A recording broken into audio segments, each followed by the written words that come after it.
Allora Livia, la scorsa partita tu avevi esordito con la nostra formazione della Rotoblas Bolano Volley, però oggi possiamo dire che è stata una seconda partita che vi ha regalato una bellissima vittoria per 3-0. Quali sono le tue considerazioni?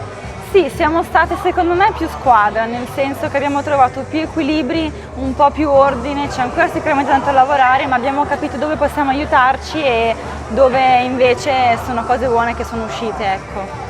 Mettendo un po' da parte la partita, ti faccio un po' di domande sulla società del Volano Volley. Ti sta piacendo questa nuova avventura qui nelle terre trentine? Sì, è stato, come ho detto, ho avuto un po' di tempo in questi giorni per capire davvero che sono arrivata, che sono qui, è emozionante perché è stata accolta benissimo e non mi hanno fatto mancare nulla e super benvenuta mi ha fatto sentire, ecco. Poi sicuramente il Trentino ha del fascino, cioè arrivare con le montagne, tutto, è bello, molto bello.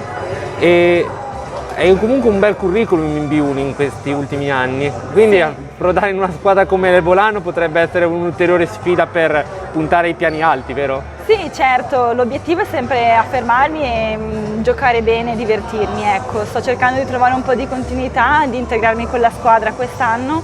Ho girato, ho cambiato un po' di squadre, però sempre soddisfacenti e belle esperienze.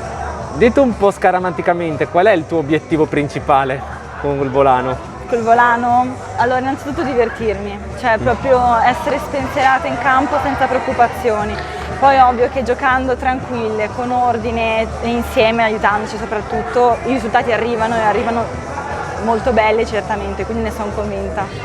Allora, in vista di questa bella intervista ti chiedo adesso un parere sulla prossima giornata che sarete ancora qui all'Arena Biancorossa e andrete a affrontare la formazione di Modena della Matti Pietro Villadoro. Sì, devo dire la verità, non sono molto informata, però una squadra nuova è sempre una sfida, anche loro hanno fatto un po' di vittorie e un po' di sconfitte, quindi sarà interessante andare ad analizzarle in video e capire come gestirle al meglio per portare a casa il risultato anche questo sabato.